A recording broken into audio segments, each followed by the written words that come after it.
मैंने सुना है कि आप लोग हाफिज सईद को जो है वो डिप्लोमेटिक तरीके से लेने की कोशिश कर रहे हैं, या इस तरह का कोई प्लान बनाया जा रहा है कि पाकिस्तान से कहा जाए कि हाफिज सईद को भारत के हवाले किया जाए। सर, ये कहाँ तक ठीक है? अगर खुशी खुशी कोई दे दे ना दे दे पता नहीं, फिर जबरदस्ती हो जाए। 2023 में एक नया कानून लाया था जिसको हम बोलते हैं BNSS, भारतीय नागरिक सुरक्षा संहिता 2023। हाँ करेक्ट, 2023 की बात कर रहा हूँ मैं। सो उसमें जो आर्टिकल हमारा 356 है जिसको अमेंड किया गया था CRPC का, तो उसमें जो अच्छी चीज वो है कि ये वो आर्टिकल है जो डील करता है कि अगर कोई एक्यूज्ड प्रेजेंट ना हो तो इस तरह के केसेस का क्या किया, कि जिसको हम कह सकते हैं कि ट्रायल इन एब्स्टेंशिया, कि उसका ट्रायल किया जाए, क्योंकि ट्रायल तो होना जरूरी है। सो ये पहलगाम से रिलेटेड हाफिज सईद साहब ने जो अपनी तरफ से काफी कुछ कह दिया, पाकिस्तान के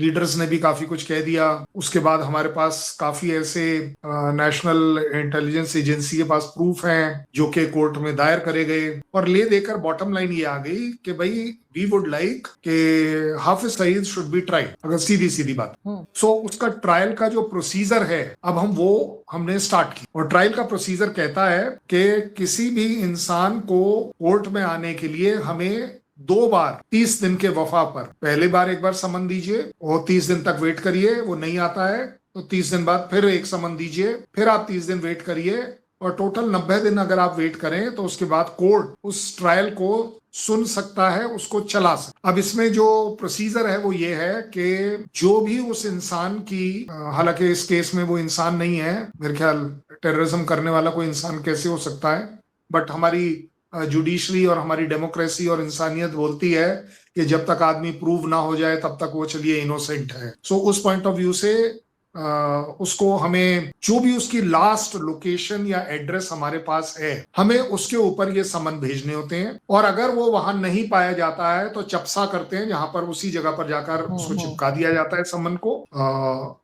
वो भी एक तरीका होता है। और इसके अलावा अगर उसके अड़ोस पड़ोसी जो उसको जानते हैं, जो उसके रिलेटिव्स हैं या उसके फ्रेंड्स हैं, तो ये समन हम उन्हें भी दे सकते, और उसके बाद जो प्रक्रिया है वो स्टार्ट हो जाएगी। सो अब बात आती है कि हाफिज सईद का एड्रेस पाकिस्तान के लीगल सिस्टम के हिसाब से वो जेल में है, उनका कहना है। लाहौर में हाउस अरेस्ट है। हाँ मैं वही, मतलब ठीक है, कहने के लिए जेल है, मैं कह दे रहा हूँ, मतलब मैं तो पाकिस्तान को बेनिफिट ऑफ डाउट दे रहा हूँ। सो अब हम आपके वहां जेल पर आकर उसको सर्व करने की कोशिश करेंगे तो शायद आप उससे मिलने नहीं देंगे हमें। हम अपने जो हमारी जो एम्बेसी है उसको बोलेंगे कि वो भी इसके ऊपर काम करे, बट साथ ही साथ क्योंकि ऐसा कहा जाता है कि रिलेटिव और फ्रेंड्स को भी हमें देना होता है कि भाई दे सकते हैं हम हमारे तरीके से। सो मैंने आज सवेरे हमारे यहाँ पर एक अपील करी थी कि इसकी एक कॉपी मुनीर साहब को भी देनी चाहिए, क्योंकि ये तो लोग उनके अपने लोग हैं। मैं एक्चुअली चाहता था मुशर्रफ साहब को दें, क्योंकि उनकी तो रिकॉर्डिंग है हमारे पास कि ये हमारे अपने मतलब हमारे अपने रिलेटिव लोग हैं, ये हमारे अपने लोग हैं। उन्होंने बाय नेम बोला था हाफिज सईद के लिए, बट अब अनफॉर्चुनेटली वो नहीं है, तो मुझे लगता है वो रोल मुनीर साहब को अदा करने का पूरा पूरा मौका दिया जाए। इसी की एक कॉपी मैं चाहूंगा कि शहबाज शरीफ साहब को भी सर्व कर दी जाए कि जनाब आपके रिलेटिव हैं, दोस्त हैं, जो भी हैं, अब आप ही के हैं, तो इन 2 लोगों को तो जरूर देना चाहिए। इसके अलावा हम आपकी जो हमारा जो काउंसलेट वहां है और आपका काउंसलेट जो यहाँ है, हम उन्हें भी दे सकते हैं कि जी आप ये अपने कंट्री में, क्योंकि आपकी डिक्लेयर्ड पॉलिसी है कि वो आपके वहां पर हाउस अरेस्ट में है, अरेस्ट में है, जिस भी तरह की बात। सो मुझे लगता है वो एक बड़ा अच्छा लीगल प्रोसीजर होगा। उसके बाद आरजू साहिबा की रिस्पॉन्सिबिलिटी स्टार्ट हो जाएगी, क्योंकि उसके बाद तो पाकिस्तान की बारी आएगी कि now the ball is in your court. अब देखा जाए कि चाकू की धार कितनी तगड़ी है, डेमोक्रेसी कितनी तगड़ी है, न्याय प्रक्रिया कितनी तगड़ी है। क्या जिस तरीके से आपके यहां से अभी थोड़े दिन पहले आवाजें आ रही थी कि वो Sheikh Hasina should go back, चलिए वो तो जाएंगी, उसके लिए तो हमारे पास एक्स्ट्रेडिशन है। आपके साथ नहीं है तो क्या हुआ, आप तो न्यायमूर्ति हैं, पाकिस्तान से बड़ी न्याय और कहाँ होता है। पाकिस्तान की आर्मी जो अल्टीमेट है उसको भी ये नोटिस जाना चाहिए कि जनाब ये आपके जो गेस्ट ऑफ ऑनर हैं, जरा उनको जरा समन दीजिए और उन्हें मौका दीजिए कि वो सर क्या अपनी न्याय, उन्हें मौका दीजिए कि वो अपनी न्याय की लड़ाई लड़ पाए। मैं अब ये लास्ट बात, लेकिन सर कितना आपको लगता है कि मुश्किल होगा पाकिस्तान के स्टेट के लिए कि आपकी इस बात को वो माने, इसलिए कि हमारे यहाँ तो आधे से ज्यादा लोग तो ये मानते ही नहीं है कि हाफिज सईद कोई टेररिस्ट है। आप खुद जानते हैं कई लोगों को जो टीवी चैनल्स पर भी आते हैं और वो आकर कहते हैं नहीं जी नहीं, वो तो बड़ा नेक आदमी है, वो तो बहुत भलाई के काम कर रहा है। और पाकिस्तान मैं स्टेट भी कह सकती है कि हम अपना सिटीजन किसी दूसरे के हवाले क्यों करें, अगर कोई सजा देनी है तो हम खुद ही दे देंगे। तो इस दोनों तो चीजों को जिसको कैसे लेंगे आप? जिसको जिसको बोलते हैं ना, क्या चोर की दाढ़ी में तिनका, कुछ ऐसे बोला जाता है, हमारे यहाँ एक कहावत होती है। हमारे यहाँ भी ऐसा है। मैंने तो अभी तक एक बार बोला ही नहीं कि आप उसे हमारे हवाले करें। मैंने तो तो नहीं सर, बोला। मैंने क्या सर फिर बोला? उसका क्या मतलब मैंने है क्या सर, उस बोला? समन का मैंने क्या क्या मतलब बोला? है? हाँ। मैंने क्या बोला? मैं रिपीट करता हूं, अब आपको एकदम से समझ आ जाएगा। मैंने बोला कि हाफिज सईद को एक मौका दिया जाए कि वो न्याय प्रक्रिया में भाग लेकर न्याय ले।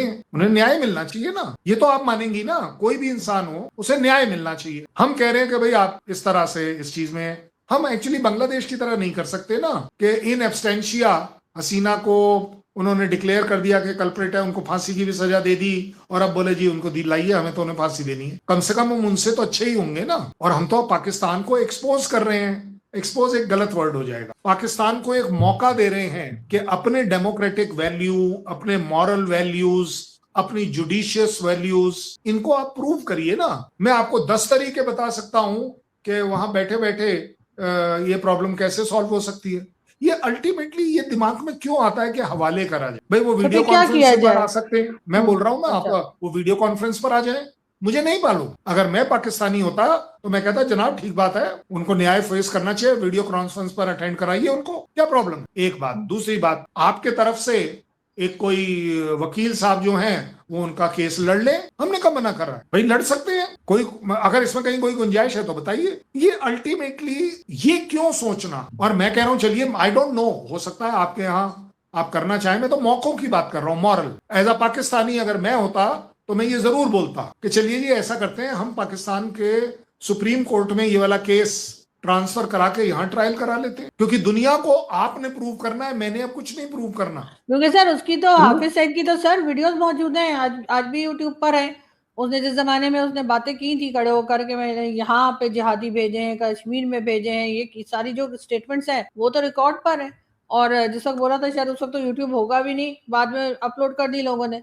तो वो तो सबूत मौजूद है, फिर क्या किया जाएगा? पाकिस्तान की स्टेट कैसे आपके ख्याल से रोक पाएगी? लेकिन ये कह सकते नहीं हमारा सिटीजन है, हम खुद ही सजा देंगे, कोई दूसरा क्यों दे? तो भाई वो भी तो आप नहीं बोल रहे हैं, वो भी तो आप नहीं बोल रहे हैं ना, आप वो भी तो नहीं बोल रहे। और यही हम आपके खासम खास, एब्सोल्यूट खास यूएस को दिखाना चाहते हैं, यूनाइटेड नेशंस को दिखाना चाहते हैं। पाकिस्तान में बैठे हाफिज सईद को अब डर किस बात का है? जिस हाफिज सईद को पाकिस्तान सालों से अपनी जमीन पर बचाता आया है, उसके खिलाफ भारत ने अब ऐसा कानूनी जाल बिछाना शुरू कर दिया है जिससे पाकिस्तान की परेशानी बढ़ सकती है। क्योंकि भारत अब सिर्फ ये नहीं कह रहा कि हाफिज सईद आतंकवादी है, भारत कह रहा है उसके खिलाफ अदालत में कार्रवाई होगी, चाहे वो भारत की अदालत में मौजूद हो या नहीं। 26/11 मुंबई हमले के मामले में मुंबई पुलिस ने हाफिज सईद समेत पाकिस्तान में मौजूद 6 आरोपियों के खिलाफ कार्रवाई आगे बढ़ाने के लिए इंटरपोल के रास्ते कोर्ट के आदेश पहुंचाने की मांग की है। इसका मकसद इन आरोपियों के खिलाफ भारत में उनकी गैर मौजूदगी में मुकदमा चलाने का रास्ता खोलना है। और मामला सिर्फ 26/11 तक सीमित नहीं है। पहलगाम आतंकी हमले की जांच में एनआईए ने हाफिज सईद को भी आरोपी बनाया है। एनआईए की चार्जशीट में उस पर साजिश और आतंकवादी नेटवर्क से जुड़े गंभीर आरोप लगाए गए हैं। उसके खिलाफ गैर जमानती वारंट भी जारी हो चुका है। अब यहाँ सबसे बड़ा सवाल है, क्या भारत सच में हाफिज सईद को पाकिस्तान से पकड़कर भारत ला सकता है? फिलहाल ऐसा कहना जल्दबाजी होगी। भारत और पाकिस्तान के बीच सामान्य प्रत्यर्पण व्यवस्था नहीं है और पाकिस्तान ने पहले भी हाफिज सईद को भारत को सौंपने से इनकार किया है, लेकिन भारत ने रणनीति बदल दी है। अगर पाकिस्तान हाफिज सईद को भारत की अदालत में लाने से बचाता है तो भारत उसके खिलाफ उसकी गैर मौजूदगी में कानूनी कार्रवाई आगे बढ़ाने की कोशिश कर रहा है। यानी संदेश साफ है, तुम पाकिस्तान में बैठकर भारतीय अदालत से भाग सकते हो, लेकिन भारतीय कानून की फाइल से नहीं। और यही वजह है कि पाकिस्तान के लिए यह मामला सिर्फ एक आतंकी के खिलाफ कार्रवाई नहीं, बल्कि एक बड़ा कूटनीतिक और कानूनी दबाव बनता जा रहा है। अब देखना यह है कि हाफिज सईद को पाकिस्तान कब तक बचाता है, और क्या एक दिन ऐसा आएगा जब 26/11 और पहलगाम जैसे मामलों का आरोपी भारतीय अदालत के सामने खड़ा होगा। क्योंकि इस बार भारत का निशाना सिर्फ हाफिज सईद नहीं है, उस सिस्टम पर भी है जिसने उसे सालों तक भारत से दूर रखा।